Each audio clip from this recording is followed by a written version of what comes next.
चलिए, last class में आपने देख लिया था प्रोकैरियोटिक सेल, और प्रोकैरियोटिक सेल में आपने क्या क्या देख लिया था और आज क्या देखना है उसका अल्ट्रा स्ट्रक्चर।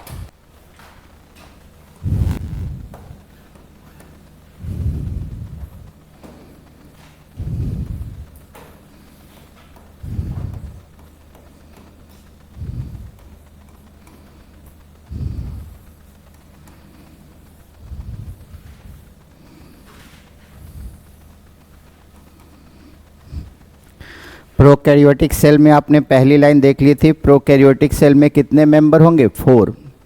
एक आपने देखा था बैक्टीरिया, दूसरे मेंबर होंगे आपको बीजीए, थर्ड देखा था माइकोप्लाज्मा, और माइकोप्लाज्मा को में क्या थे? पीपीएलओ।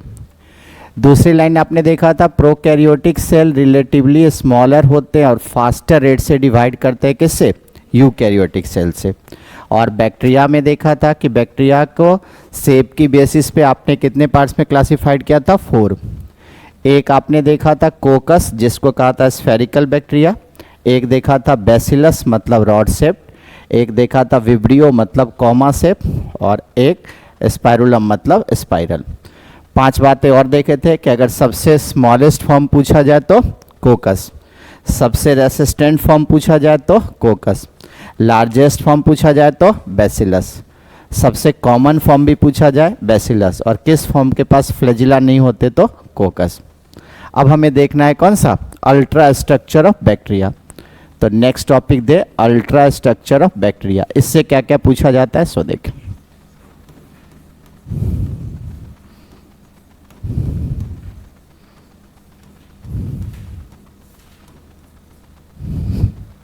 बैक्टीरिया के अल्ट्रा स्ट्रक्चर में आपको सबसे पहले क्या मिलेगा? पिछली क्लास में आपने देखा था बैक्टीरिया में सबसे बाहर क्या मिलता है? ग्लाइकोकैलिक्स। तो बैक्टीरिया में सबसे बाहर क्या बनाइएगा? ग्लाइकोकैलिक्स।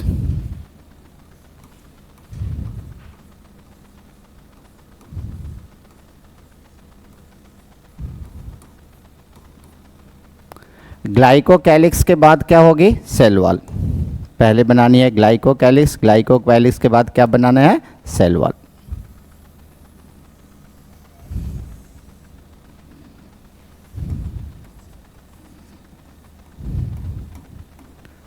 सेल वॉल के बाद क्या बनानी है? Plasma membrane.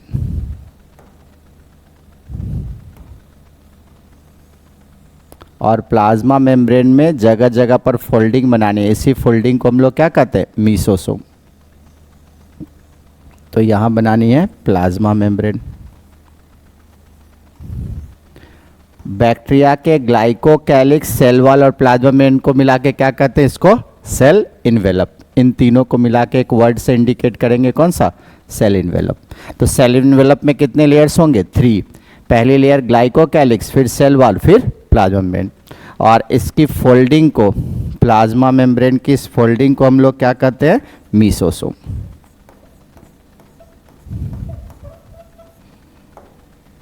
पूछा जाएगा यहां पर डीएनए कैसे होंगे? तो बैक्टीरिया का डीएनए कैसी होती है? Covalent close circular. तो यहां पर बैक्टीरिया में क्या बनाना है? Covalent close circular DNA. फिर बैक्टीरिया में बनाना है एक एक्स्ट्रा क्रोमोसोमल डीएनए। इसको क्या लिखा है एनसीईआरटी ने? प्लाज्मिड। तो यहां एक एक्स्ट्रा क्रोमोसोमल डीएनए बनाना है, नाम क्या होगा इसका? प्लाज्मिड। कल आपने देखा था बैक्टीरिया के पास कोई भी मेम्ब्रेनस स्ट्रक्चर या मेम्ब्रेनस ऑर्गेनेल्स नहीं होते। इसमें मिलेगा क्या आपको? जो है एकमात्र ए मेम्ब्रेनस ऑर्गेनेल्स, नाम क्या होगा? राइबोसोम। और ये राइबोसोम, जब बहुत सारे राइबोसोम एक एमआरएनए से जुड़ते हैं तो इसको क्या कहते हैं? पॉलीसोम।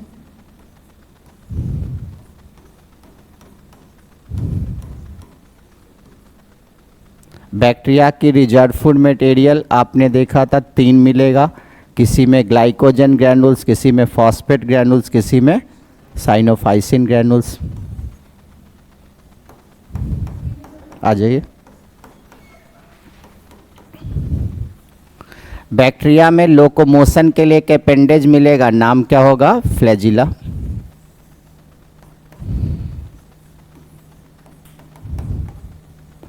और लोकोमोशन जो नहीं परफॉर्म करता है, अटैचमेंट में हेल्प करता है, उसमें दो स्ट्रक्चर होंगे, एक को आप कहेंगे पीली और एक को क्या कहेंगे, फिम्बड़ी।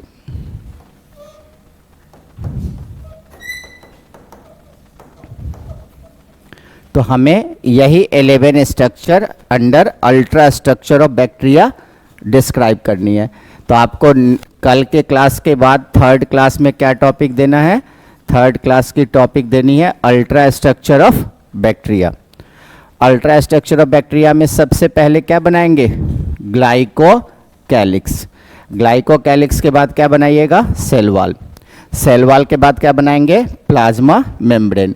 इन तीनों को कलेक्टिवली हम लोग क्या कहते हैं, सेल इन्वेलप। पूछेगा सेल इन्वेलप में 3 लेयर्स कौन से होंगे, तो सेल इन्वेलप में हमारे पास 3 लेयर्स कौन से होंगे, तो एक होगी आपको जो है ग्लाइकोकैलिक्स, दूसरा सेल वॉल, तीसरा प्लाज्मा मेम्ब्रेन। पूछा जाएगा हमारे पास प्लाज्मा मेम्ब्रेन की फोल्डिंग को हम लोग क्या कहते हैं, मीसोसोम। यहाँ डीएनए कैसी बनानी है, कोवेलेंट क्लोज सर्कुलर डीएनए। एक एक्स्ट्रा क्रोमोसोमल डीएनए बनाना है, नाम क्या होगा, प्लाज्मिड।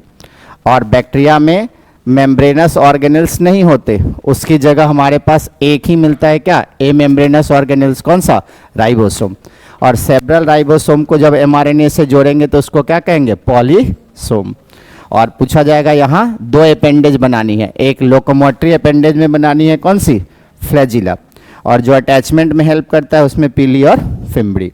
तो हमें 11 जो है वो लेबल डायग्राम बनाना है, इसी को डिस्क्राइब करना है under heading ultra structure of bacteria.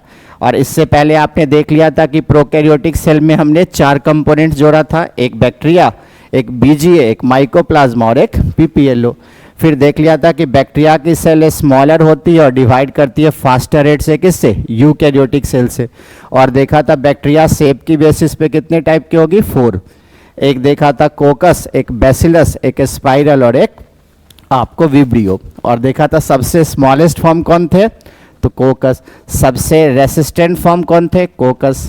सबसे लार्जेस्ट फॉर्म कौन था, बैसिलस। सबसे कॉमन फॉर्म बैसिलस। किस फॉर्म के पास फ्लैजिला नहीं होगा, तो कोकस। और अब हमें नेक्स्ट देखना है अल्ट्रा स्ट्रक्चर ऑफ बैक्टीरिया। तो ये 11 की लेवल करें, फिर एक एक करके सबको डिस्क्राइब करना है। ग्लाइकोकैलिक्स से क्या पूछा जाएगा, सेल वॉल से क्या पूछा जाएगा, प्लाज्मा मेम्ब्रेन से क्या पूछा जाएगा। और इन तीनों को कलेक्टिवली हम लोग क्या कहते हैं, सेल इन्वेलप। तो एनसीईआरटी ने लिखा है आउटर 3 लेयर्स का काम क्या होता है, स्पेसिफिक है ही सबका। ग्लाइकोकैलिक्स का अलग काम है, सेल वॉल का अलग है, प्लाज्मा मेम्ब्रेन का अलग, बट तीनों एक कॉमन फंक्शन करेगा, उसका नाम क्या होगा, प्रोटेक्शन। पूछेगा सेल इन्वेलप कलेक्टिवली कौन सा काम कर सकता है, प्रोटेक्शन। अलग अलग तो होंगे ही, ग्लाइकोकैलिक्स की अलग फंक्शन होगी, सेल वॉल की अलग फंक्शन होगी, प्लाज्मा मेम्ब्रेन की अलग होगी, कि but common function of cell envelope क्या होगी, प्रोटेक्शन। और 2 तरह के बैक्टीरिया देखेंगे सेल इन्वेलप की बेसिस पे, एक ग्राम पॉजिटिव, दूसरा ग्राम नेगेटिव। तो ये सारी डिस्क्रिप्शन एनसीईआरटी ने लिखी है, उसी से हम एग्जाम में क्वेश्चन पूछा जाएगा। तो पहले आपको अल्ट्रा स्ट्रक्चर बनानी है, फिर एक एक करके सबको डिस्क्राइब करेंगे। तो पहले अल्ट्रा स्ट्रक्चर बनाएं, फिर एक एक करके सबको डिस्क्राइब करना है, बनाइए।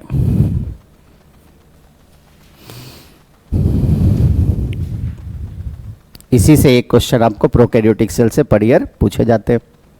इंट्रोडक्शन हम लोग ने लास्ट क्लास में देख ली थी सेल की और प्रोकैरियोटिक सेल की।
सबके पास एनसीईआरटी है ना, हाँ एकदम सही, वही लाइन बाय लाइन पढ़ने हैं, उसी के लाइन से क्वेश्चन आएंगे।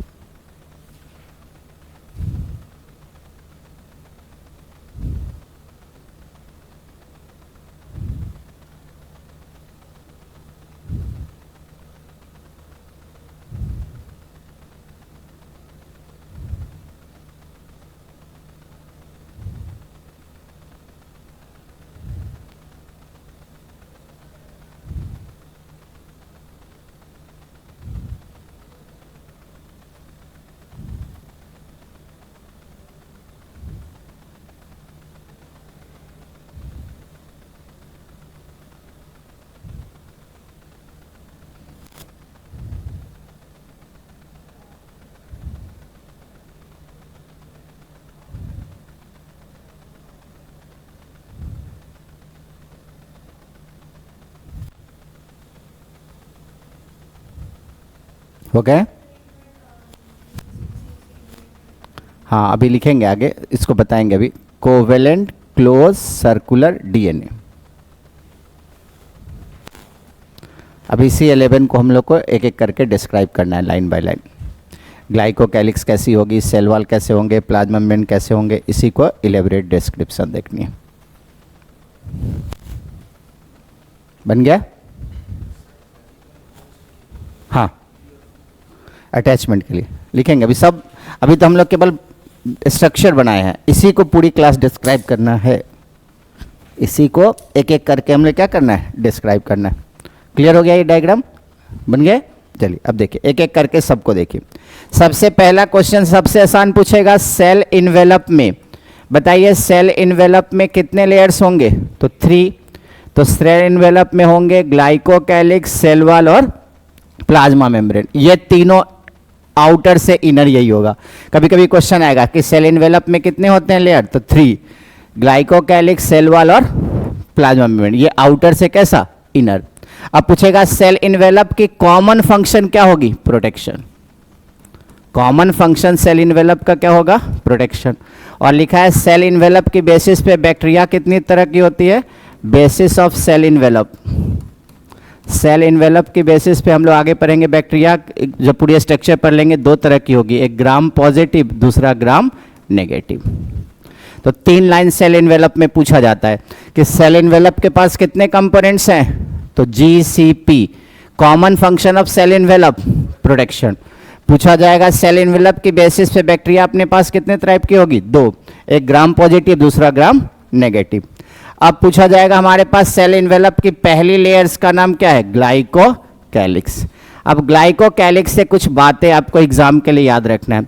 पहला क्वेश्चन पूछेगा ग्लाइकोकैलिक्स यूनिवर्सल है, नॉन यूनिवर्सल या नियरली यूनिवर्सल? तो जाइएगा नॉन यूनिवर्सल। नॉन यूनिवर्सल कहने का मतलब बच्चा क्या होता है कि यूनिवर्सल होते हैं जो सब जगह मिले। नॉन यूनिवर्सल कहने का मतलब किसी बैक्टीरिया के पास मिलेंगे, किसी के पास नहीं। तो पहला क्वेश्चन पूछेगा ग्लाइकोकैलिक्स कैसी होगी? Non universal.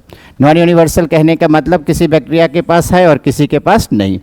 और है भी तो 2 फॉर्म में। एनसीईआरटी ने लिखा है अगर ये लूज अरेंज होंगे तो इसको क्या कहिएगा? Slime layer. लूज अरेंज होंगे तो क्या नाम होगा इसका? Slime layer. और ये अगर थिक एंड टफ अरेंज होंगे तो थिक एंड टफ अरेंज होंगे तो क्या नाम होगा? कैप्सूल। अब पूछेगा ये ग्लाइकोकैलिक्स बने किससे होते हैं? तो ग्लाइकोकैलिक्स बने होते हैं पॉलीसैकेराइड्स, सबसे बड़े कार्बोहाइड्रेट की फॉर्म को क्या कहते हैं हम लोग? पॉलीसैकेराइड्स, और प्लस प्रोटीन। अब 2 मिनट ध्यान दीजिएगा। ये ग्लाइकोकैलिक्स में स्लाइम लेयर जब होते हैं तो केवल एक ही कंपोनेंट्स होता है, कौन? पॉलीसैकेराइड्स। लेकिन जब ये कैप्सूल बनाने होते हैं तो पॉलीसैकेराइड्स के साथ कौन जुड़ जाता है? पॉलीसैकेराइड्स के साथ प्रोटीन जुड़ जाता है। जैसे जैसे अमाइनो एसिड आएगा हार्ड होता जाएगा। अब पूछेगा ये जो है स्लाइम लेयर क्या करेंगे? तो स्लाइम लेयर की एक स्पेसिफिक फंक्शन होगी और वो फंक्शन होगी अटैचमेंट।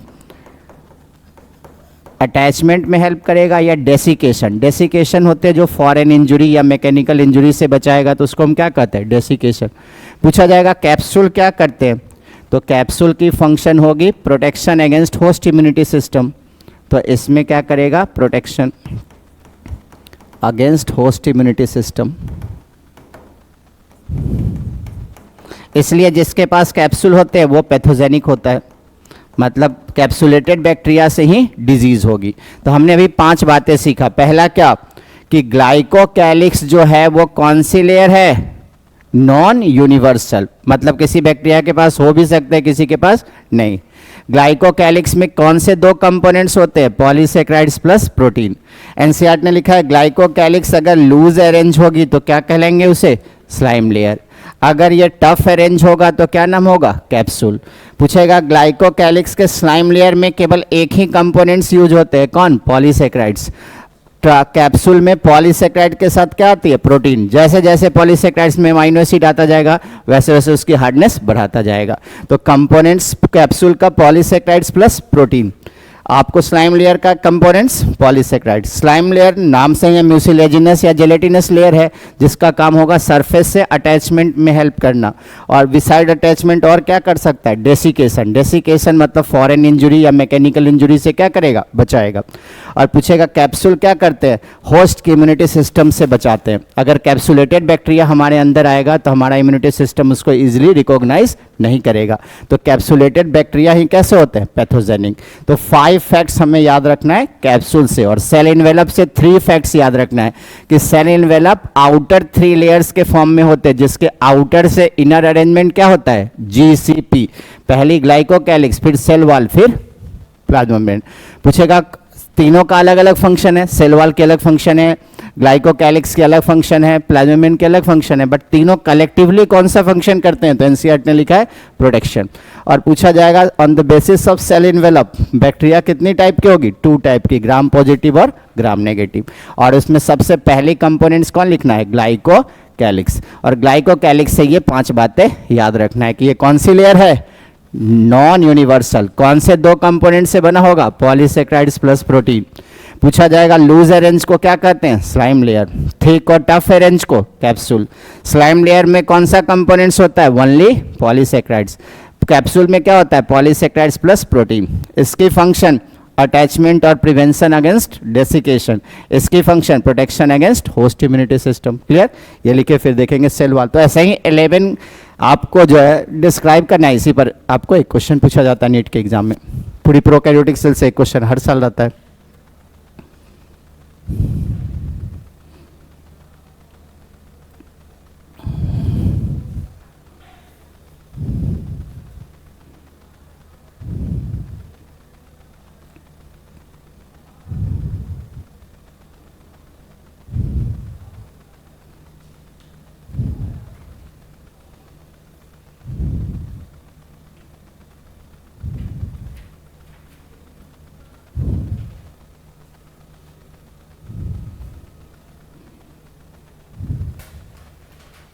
हो गए। अब आइए सेल वॉल। क्लियर, अब सेकंड देखिए सेल वॉल। अब सेल वॉल से सेकंड फैक्ट्स क्या देखना है, सो देखिए पूछेगा सेल वॉल कैसी लेयर है, तो सेल वॉल में लाइन लिखेंगे nearly universal. Nearly universal. Cell wall nearly universal क्यों है, क्योंकि एनसीईआरटी ने लिखा है ये एक प्रोकैरियोट्स के पास नहीं होता है। बताइए कौन सा प्रोकैरियोट सेल वॉल नहीं रखता, एनसीईआरटी ने लिखा है माइकोप्लाज्मा। तो पूछा जाएगा नियरली यूनिवर्सल क्यों है, क्योंकि एब्सेंट इन, कहाँ लिखा है, absent in prokaryotes call mycoplasma. इसलिए आप माइकोप्लाज्मा को क्या कहते हैं, जोकर ऑफ माइक्रोबायोलॉजी। ये पॉलीमॉर्फिक शेप का होता है इसलिए इसको क्या कहते हैं, जोकर ऑफ माइक्रोबायोलॉजी। जोकर क्या होता है, डिफरेंट फेशियल एक्सप्रेशन से आपको इंटरटेन करता है, और ये भी पॉलीमॉर्फिक शेप का होता है, जैसे रहेगा उसी हैबिटेट के अकॉर्डिंग अपनी शेप चेंज कर लेगा। तो एग्जाम में आएगा सेल वॉल कौन सा आपको जो है नेचर का होता है, नियरली यूनिवर्सल। नियरली यूनिवर्सल कहने का मतलब सब में हो ऐसी जरूरी है, लेकिन एक ऐसी प्रोकैरियोट्स है जिसके पास माइकोप्लाज्मा नहीं होता, और एनसीईआरटी ने लिखा है सेल वॉल कहाँ नहीं होगा, माइकोप्लाज्मा में। तो prokaryotes lacking cell wall, mycoplasma. Mycoplasma की पॉलीमॉर्फिक शेप होती है इसलिए इसको क्या कहते हैं हम, जोकर ऑफ माइक्रोबायोलॉजी। पूछेगा सेल वॉल किस कंपोनेंट से बना होता है, तो इसको थोड़ा सा आपको याद रखना है क्योंकि इससे क्वेश्चन आते हैं।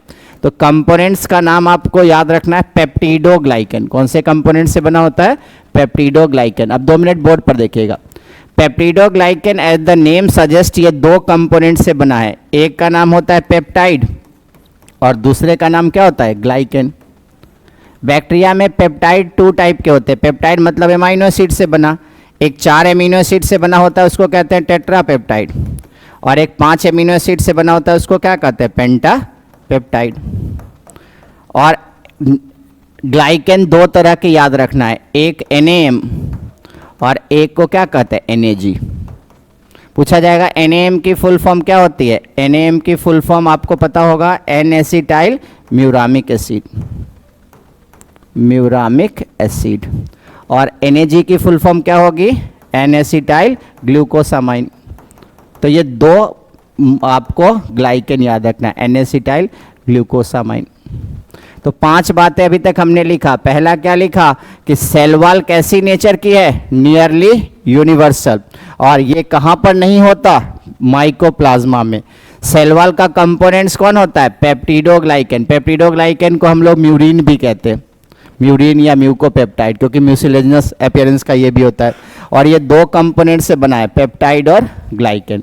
अब यहाँ पर एक एनसीईआरटी ने की फैक्ट्स लिखा है। की फैक्ट्स हमने पहली क्लास में बताया था, उससे पूछने की पॉसिबिलिटी ज़्यादा होती है। एनसीईआरटी ने लिखा है सेल वॉल बैक्टीरिया को डिफिनिट शेप ही नहीं प्रोवाइड करता, बट बैक्टीरिया को बर्स्ट होने से और कोलैप्स होने दोनों से बचाता है। तो आपसे पूछेगा which structure of bacterial cell protect bacteria from bursting और कोलैप्सिंग, तो कौन जाइएगा, सेल वॉल। तो यहाँ पर एक की फैक्ट्स लिखा है, cell wall not only provide definite shape तो देगा ही, definite shape, but also protect bacteria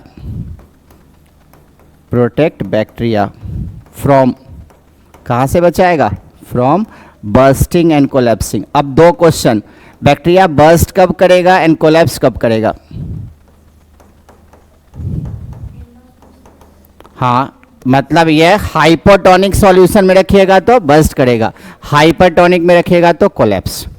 3 तरह के सॉल्यूशन पढ़ते हैं, आइसोटोनिक जहाँ कंसंट्रेशन सॉल्यूट की आपको जो है और सेल के सॉल्यूशन में जो सॉल्यूट की कंसंट्रेशन होगा वो सेल के इक्वल हो जाए। हाइपोटोनिक मतलब लेस कंसंट्रेशन, हाइपर मतलब ज़्यादा।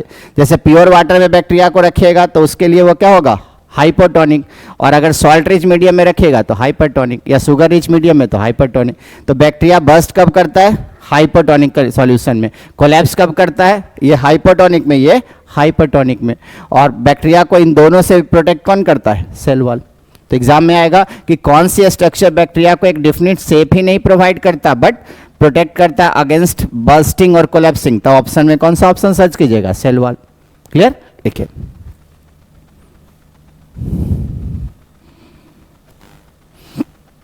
तो जो 11 फैक्ट्स है उसी को एनसीईआरटी ने बहुत डिटेल में बताया, हमें भी लाइन बाय लाइन वही 11 फैक्ट्स याद रखना है।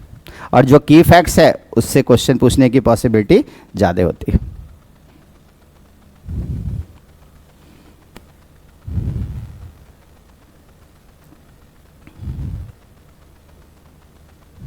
और 2 ग्लाइकेन का नाम याद रखें, एक NAM दूसरा NAG। NAM की फुल फॉर्म होती है एनेसिटाइल म्यूरामिक एसिड, NAG की फुल फॉर्म एनेसिटाइल ग्लूकोसाइमिन।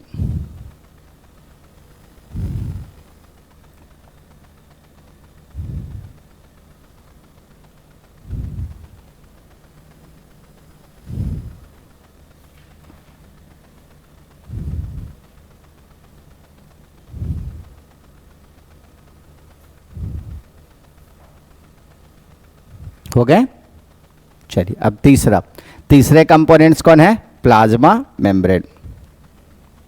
अब प्लाज्मा मेम्ब्रेन से क्या क्या बातें यहां पर लिखा है,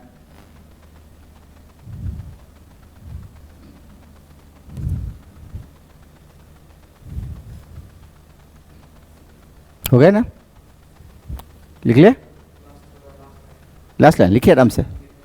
अच्छा लिखिए आराम से, लिखिए cell wall not only provide definite shape but also protect bacteria from bursting and collapsing. तो 2 कंपोनेंट क्लियर हो गया, ग्लाइकोकैलिक्स और सेल वॉल। पूछेगा ग्लाइकोकैलिक्स कैसा, नॉन यूनिवर्सल, सेल वॉल कैसा, नियरली यूनिवर्सल। ग्लाइकोकैलिक्स कौन से 2 कंपोनेंट से बने हैं, तो polysaccharides plus protein. Cell wall किससे बना है, पेप्टिडोग्लाइकेन या म्यूरिन से। इसमें 2 ग्लाइकेन कौन से होते हैं, NAM और NAG। पूछा जाएगा बैक्टीरिया सेल की कौन सी स्ट्रक्चर जो है बैक्टीरिया सेल को एक डिफिनिट शेप ही नहीं प्रोवाइड करता बट बैक्टीरिया को प्रोटेक्ट करता है बर्स्टिंग और कोलैप्सिंग से, तो कौन सा जाएगा, सेल वॉल।